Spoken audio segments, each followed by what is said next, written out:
Salut à vous tous, écoutez-moi bien. Je viens vous raconter une histoire qui m'a brisée en 1000 morceaux. Une histoire si lourde que je la porte comme un fardeau sur mes épaules. Et j'ai besoin que vous m'aidiez à la partager avec le monde entier. Je suis dans une tempête de honte, de douleur et de confusion. Je ne sais plus où poser mes pieds. Et je viens vous supplier de me donner vos conseils, vos idées sur ce que je dois faire, parce que ce qui m'est arrivé est trop gros pour moi seule. Merci à vous tous de m'écouter. Cette chance de parler, je ne l'ai pas eue facilement. J'ai essayé de vous atteindre en suivant vos publications en ligne, en me demandant comment je pourrais vous parler. Maintenant que je suis ici, que Dieu vous bénisse pour cette opportunité, car ce que je ressens dans mon cœur est insupportable. Vous savez, on dit souvent dans les chansons « douce maman », mais ma propre mère, elle, n'a rien de doux. Elle m'a plongée dans un cauchemar dont je ne peux pas me réveiller. Ce que je vais vous dire, dans mon village, ça aurait valu des pierres lancées sur moi, une honte si grande qu'on bannirait quelqu'un pour ça. Mais je suis venue ici, devant vous tous, pour vider mon sac, parce que je ne peux plus garder ça en moi. Je viens d'un village simple dans l'état d'Edo, au Nigeria. Une petite maison en terre battue avec un toit de tôle rouillé, entouré de champs où les poules grattaient le sol. Ma mère et moi, on a grandi ensemble. Elle m'a élevée seule, avec un amour si fort qu'on était inséparables. Elle me protégeait comme un trésor. Elle ne laissait personne me faire du mal. Et moi, je ne la quittais jamais des yeux. On dormait côte à côte sur une natte usée. On partageait des bols de soupe chaude sous la lumière vacillante d'une lampe à pétrole. Mais je n'ai jamais connu mon père. Chaque fois que je demandais à ma mère qui il était, elle changeait de sujet. Elle disait « Ce n'était qu'un homme. Il était ceci, il était cela. Accepte ton destin, tu n'as pas de père. » Elle me fermait la porte à chaque question. Et moi, petite fille, je finissais par hocher la tête, même si ça me laissait un vide dans le cœur. Pendant les vacances, elle m'emmenait chez ma grand-mère, une vieille femme aux mains ridées, dans une maison encore plus petite, pleine d'odeurs de bois brûlé et de plantes séchées. C'était le seul endroit où j'allais. À part Edo, je n'avais jamais vu le monde. Ma mère m'a fait une promesse.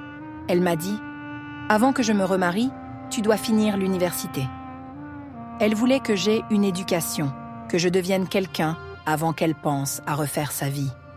Cet amour entre nous était si fort, une corde qui nous liait, indestructible.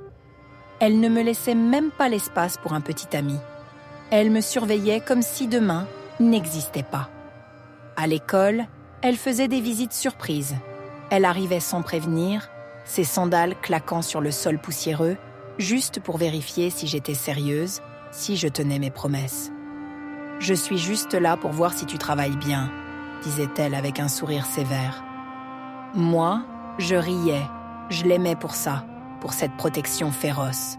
Alors, quand j'ai fini l'université, un diplôme serré dans mes mains moites, après des nuits blanches, à réviser sous une lampe vacillante, ma mère s'est remariée. J'étais contente. Enfin, elle aurait un compagnon, quelqu'un pour partager ses jours. Moi, j'allais bientôt partir servir mon pays. Le NYSC m'a appelée et j'ai été envoyée à Abuja. C'était la première fois que je quittais ma mère. Elle ne voulait pas me laisser partir si loin. Même quand je lui disais « Je suis grande maintenant, je peux me débrouiller ». Elle secouait la tête, les yeux pleins d'inquiétude. Mais le service national, c'était obligatoire. Alors, je suis montée dans un bus bondé, mon sac sur les genoux, quittant Edo pour la grande ville. À Abuja, tout était nouveau. Les immeubles hauts, les routes bruyantes, les gens qui couraient partout. J'ai servi mon pays pendant 1 an. Je travaillais dans un bureau poussiéreux, entouré de dossiers jaunis, et je faisais mon boulot avec sérieux. Mais là-bas, les garçons ont commencé à me tourner autour. Moi, une jolie fille, grande et fine, avec des cheveux longs que je tressais soigneusement. J'avais honte. Je n'avais jamais eu de petite amie avant. Ma mère m'avait gardée sous son aile. Pas d'espace pour ça. Maintenant, j'étais libre, et ça me faisait peur. Un homme en particulier ne lâchait pas. Un certain monsieur Richard. Cet homme me suivait partout, comme une voiture collée à mon pare-choc. Il ne renonçait jamais. Si je disais « Je ne veux rien acheter », il allait me l'acheter quand même. Des boissons fraîches, des plats dans des sachets chauds, des petits cadeaux qui s'entassaient dans ma chambre. Je lui disais « Monsieur, je ne suis pas intéressé, laissez-moi ». Mais il répondait « Je vais attendre, je suis patient ». Il continuait. Il venait me voir, insistait, me parlait avec une voix douce mais ferme. Moi, je résistais, mais il était là, toujours là. Avec le temps, on a commencé à se voir souvent. On discutait sous les arbres ombragés du camp NISC. On riait autour d'un plat de suya épicé. Avant que je m'en rende compte, on sortait ensemble. L'amour est venu, fort, puissant, et on était toujours collés l'un à l'autre. Ma mère et moi, on était si proches. Je ne lui cachais rien. Alors, je l'ai appelée. « Maman, j'ai rencontré quelqu'un, un homme qui me voit. » Elle m'a dit « Ah, enfin, tu es grande maintenant. Envoie-moi sa photo, que je le vois. » Je lui ai envoyé une photo, Monsieur Richard, souriant dans son costume bien repassé. Une fois, elle m'a même rejoint à Abuja. Elle a pris un bus, arrivée avec son sac en tissu sur l'épaule, juste pour le voir en personne. Quand elle l'a vu, elle a dit « Son visage me semble familier. » J'ai ri. « Maman, d'où tu le connais? Tu n'as jamais quitté Edo ?» Elle a plaisanté. « Peut-être dans un rêve ?» On a rigolé ensemble. Je n'y ai pas prêté attention. Avec Monsieur Richard, on est devenu sérieux. On parlait d'avenir, de mariage. Il était mûr. Pas un jeune garçon, mais un homme stable, avec une voix grave et des manières posées. J'ai fini par tomber enceinte. Pas prévu, mais ça m'a rendue heureuse. Je voulais me marier, avoir des enfants dans les règles, mais ça venait avant. Lui, il n'était pas petit, mature, solide. Et quand je lui ai dit, il a accepté. Pas de problème, je suis prête à t'épouser. J'étais aux anges. J'ai appelé ma mère. Maman, il veut m'épouser. Elle m'a dit, enfin, préparons tout. On a décidé d'aller la voir ensemble, lui et moi, main dans la main, prêts à annoncer la bonne nouvelle. On est arrivé au village. Ma mère avait tout préparé. Un repas avec du poisson fumé et du gari. Les voisins invités pour célébrer.